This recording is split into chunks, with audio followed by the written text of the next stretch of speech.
ma jeceshahay ilaahay inuu ku jeclaado ma jeceshahay ilaahay inuu raali uu kaa noqdo ma jeceshahay ilaahay inuu macaaga uu noqdo mar walba kuu kaalmeeyo kuu nusreeyo wax walba ood u baahan tahay uu ku siiyo ku hanuuniyo ku jeclaado ku soo dhoweeyo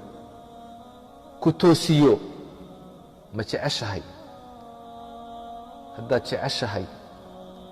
7 astaamaan kuu sheegi uu ilaahay kugu jeclaanayo raalli kaaga noqonayo aad ugu dhowaanaysid waa 7 sifo inaad ku sugnaatid sifada koobaad waa alixsaan waa inaad fiicnaatid hadalkaagu inuu fiicnaado ficilkaagu inuu fiicnaado cibaadadaadu inay fiicnaato an tacbud allaha kaannaka taraah inaad ilaahay u caabudid sidii qof arkayo oo kale inay akhlaaqdaadu fiicnaato sidaasuu ilaahay kuu jeclaanayaa ilaahay waxau ihi waaxsinuu ina allaha yuxibu اlmuxsiniin wanaagsanaada buu ilaahay yidhi darajada alixsaan gaadha ilaahay yuxibu wuxuu jecel yahay almuxsiniin kuwa wanaagsan ayuu ilaahay jecel yahay ilaahay waxa uu yidhi liladiina axsanuu اlxusnى waziyaada kuwii wanaagsanaaday waxaa u sugnaaday alxusnى janna u sugnaatay iyo waziyaada iyo ziyaada u sugnaatay janno iyo ziyaada ziyaadadaasi waa annadaru ilaa wajhi اllaah waa wejiga ilaahay inay arkaan ilaahaad caabudi jirta inaad aragtid maxaa ka weyn maxaa ka fiican allahu akbar sayidkeennii nebi ciise calayhi الsalaam waxa uu yidhi laysa alixsaanu an tuxsina ilaa man axsana ilayk ixsaanku ma aha wanaaggu inaad wanaajisid qofkii ku wanaajiyey tilka mukaafa'a taa waxaa la yidhaahdaa wanaag oo qofkii u abaalgudday ayaa la yidhaahdaa ixsaanku muxuu yahay waxa uu yidhi an tuxsina ilaa man asaa'a ilayk qofkii ku xumeeyey ood wanaajisid weeyaan waa darajo sare maxay ku gaadheen inuu ilaahay raali u ka noqdo inuu ilaahay jeclaado inay jannada galaan inay ilaahay arkaan maxay ku jeclaadeen kuwaas ilaahay waxau idhi innahum kaanuu qabla dalika muxsiniin waxay ahaayeen adduunka markay joogeen qaar wanaagsan bay ahaayeen akhlaaqdoodii iyo qowlkoogu uu wanaagsan yahay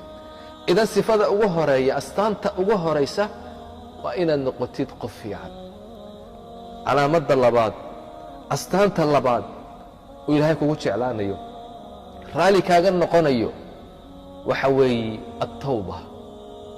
inaad ilaahay u toobad keentid mar walba ilaahay aad u noqotid ilaahay waxa uu yidhi ina allaha yuxibu الtawaabiin ilaahay wuxuu jecel yahay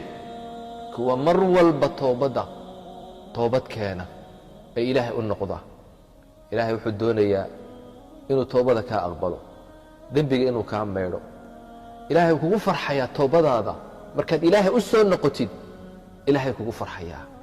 maxaa ka fiican marka inaad ilaahay u noqotid ilaahay u toobad keentid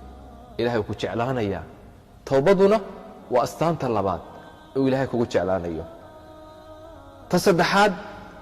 ilaahay waxa uu jecel yahay uu kugu jeclaanayaa uu raalli kaaga noqonayaa waa atatahur inaad isdaahir yeeshid qalbigaaga inaad nadiif ka dhigtid jirhkaaga inaad nadiif ka dhigtid dunuubta inaad iska maydhid iyo tahaaradii xisiga ahayd jasadiga ahayd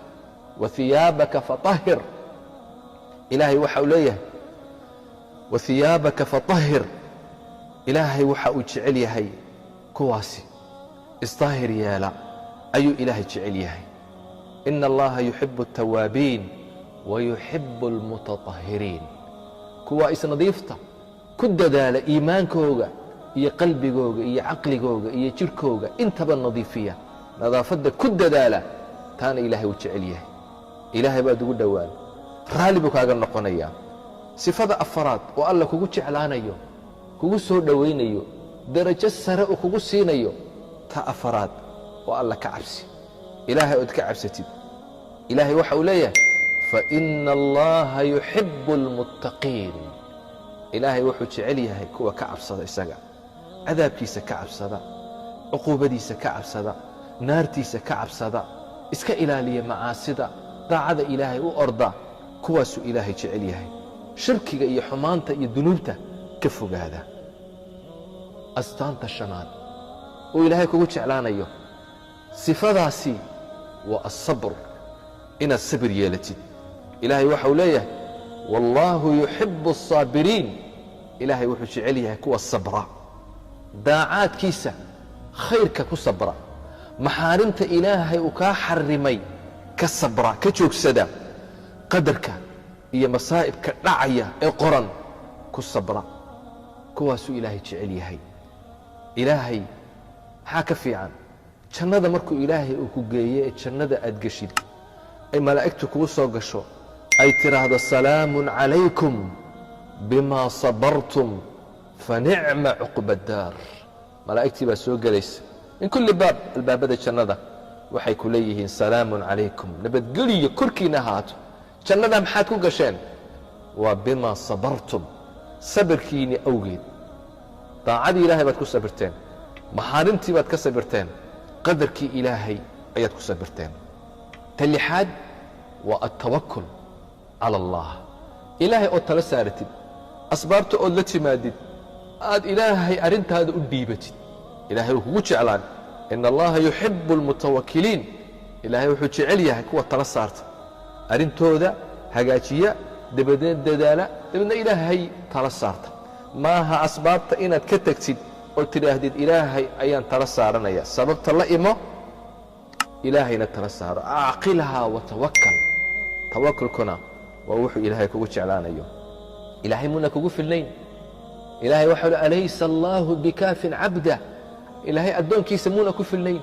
qofka ilaahay tala saarta ilaahay kugu filan yahay ta toddobaad waa cadaalad waa inaad la timaadid cadaaladda ilaahay uu jecel yahay awlaaddaada dhexdooda dadka dhexdooda